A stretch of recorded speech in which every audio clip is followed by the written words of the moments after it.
Okay guys, welcome back to the channel.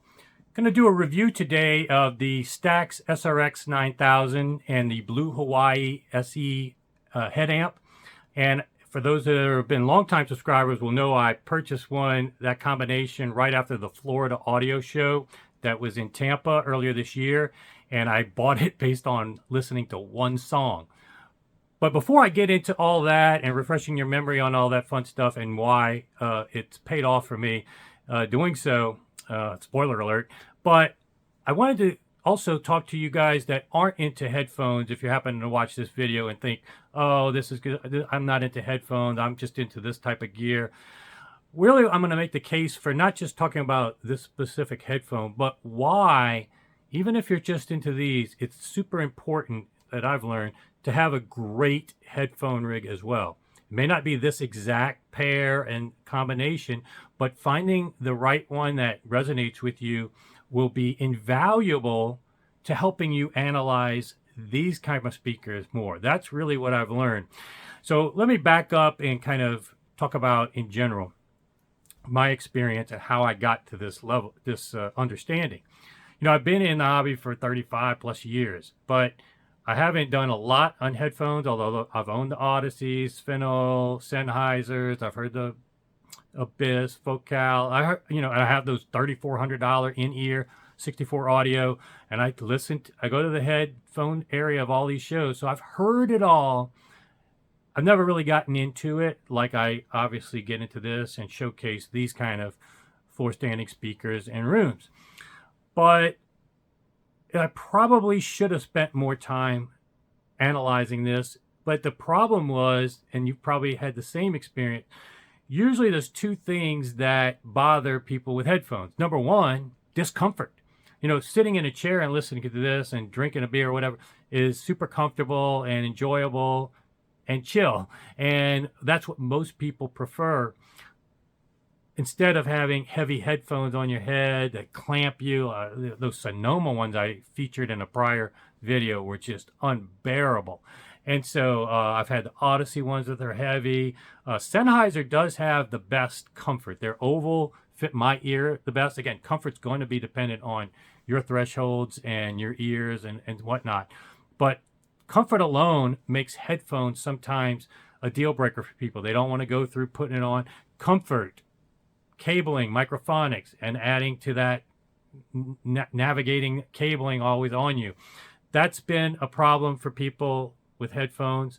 The other problem with headphones is they don't give you that bass visceral impact, and then a lot of times their EQ curve is not flat and not even to your taste. So you'll listen to a pair of headphones where, yeah, you think it's cool, but something's irritating you in the upper frequencies, or it's missing the bass, and then you kind of get conditioned to say, well, I'm not a headphone person because they all have one of these issues that I just mentioned. But let's not forget about the huge advantages these have. Headphones in general, they take the room out of the equation. They're right on your ear. You don't have to worry about room modes and such. They are also much lower distortion drivers because of the power used and how the excursion is nowhere near what these have to do. These things move, the surface area constantly changes. None of these drivers can have super low distortion compared to most headphones.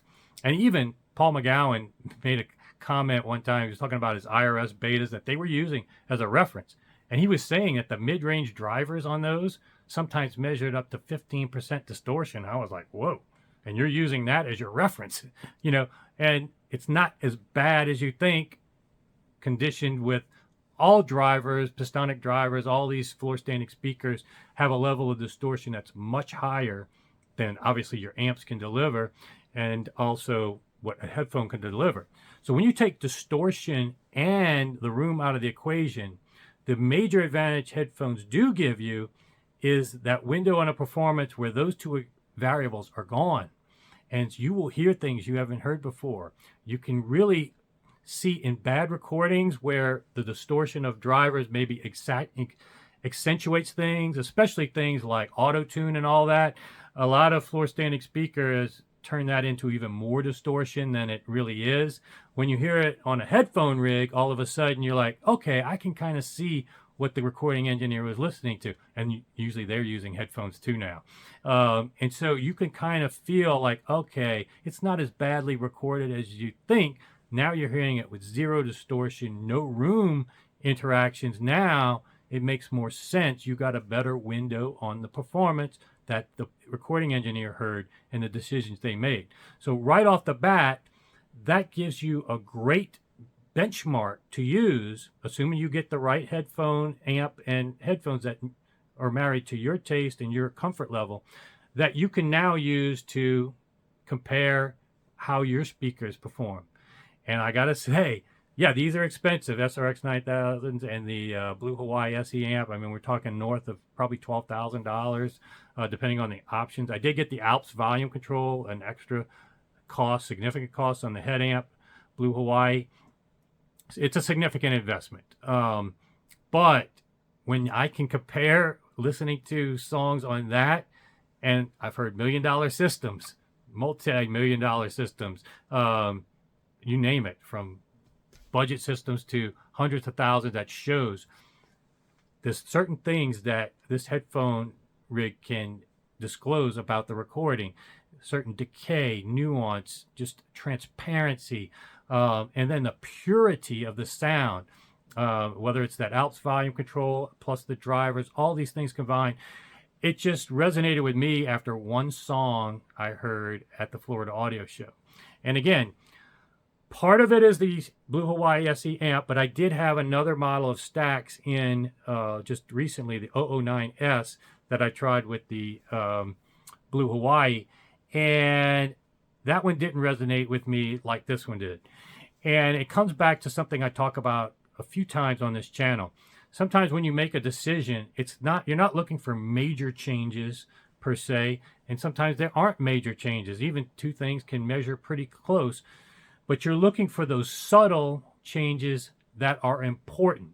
There's a lot of changes that are subtle. You can say, oh, it's a difference, but it may not be better, worse, and it may not even be meaningful to you. Who cares? Okay, now all of a sudden this speaker puts the performer here versus here. Okay, big deal. I heard he was 3 inches closer to me with that speaker. Well, how much does that really improve your enjoyment of that song?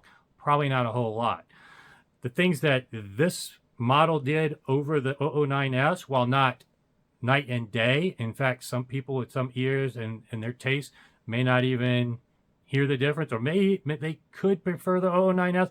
I just don't think so. The 009S has, to me, not good enough bass performance, and there's something in that 1 to 5K range, probably closer to 1 to 3K range, that when it's on my ears, the way my ears are shaped or whatever it is, or just the way it measures naturally. I didn't even look at the measurements, but you can't really measure headphones correctly anyway.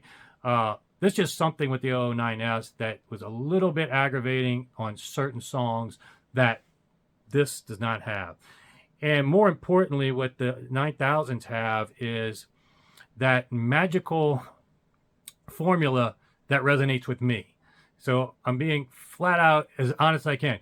There's certain things that I've heard that other people like, and I can't listen to it all. Like those OMA speakers, Oswald Mills Audio. I just have no idea how people enjoy that. But that's just my taste. I don't begrudge them if they love it. Same thing here. You may not like the equation that this brings with its frequency response, but to me, it is perfect. And like I said, I was a little nervous when I bought it, because I bought it off of only one song. When you hear that magic, and you rarely come across that in all the rooms I go into time and time again, when you hear something that's magical, I was impulsive. But I did have a little bit of doubt when I came back. I said, well, one song, there's so many other frequencies that can be wrong. I got a little nervous about being impulsive.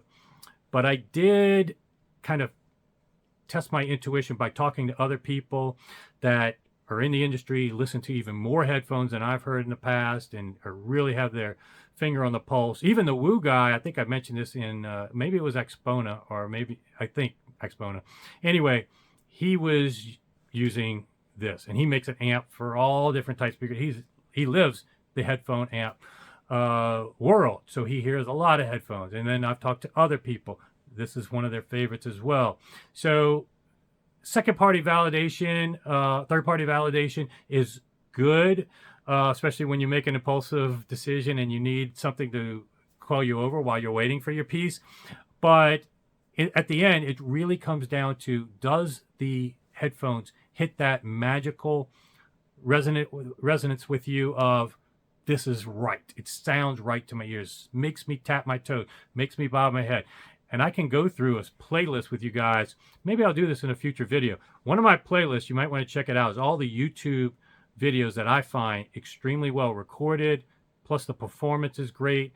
And man, when I was listening to that playlist that I've heard countless times, I've played it countless times, and I was trying to work at my desk while playing that playlist with these on. It was so mesmerizing, so much new details, decay, transparency, information, and just enjoyment of the entire presentation that I stopped working and watched these videos all again. So usually I would just work and have it on in the background. It riveted me so much that I stopped and I just watched these videos that I've seen 1,000 times and wanted to listen to them over and over like I've heard them for the first time. So it's hard to put into words exactly an audiophile jargon, but you know in your own mind when something sounds right. And that's what I'm trying to communicate to you, is that this piece with the Blue Hawaii just sounded right to me. It's got the bass that's better, in my opinion, than the 009S. It doesn't have a peaky in that 1 to 3 or 5K range that was a little bit annoying to me in the 009S. It just hits all the right buttons of purity, nothing to complain about, other than, I will say one negative. Okay, comfort-wise, I still like my Sennheiser with the ovals on my ears better. There's probably, I didn't really start feeling these till after like 30 minutes, which is, you know, that's fair enough. I could go hours on those Sennheisers. No, I don't know they're on my head. But the cord, the cable that goes into these two is kind of ribbon style, and it's actually quite heavy. And if you're draping that down, I started to realize that that was actually adding to the discomfort more than the headphones themselves. They're not that heavy and they're designed really well.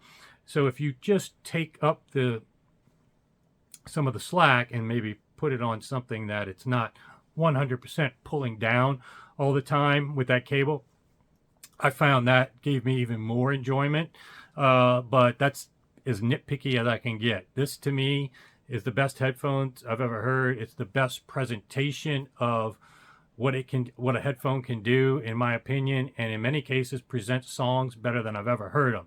Now, if you're a big bass head, these might not be for you, because you may still stick with these kind of speakers for that visceral impact. There's no way to replace it with headphones, but there probably are headphones that are a little better in bass in terms of oomph.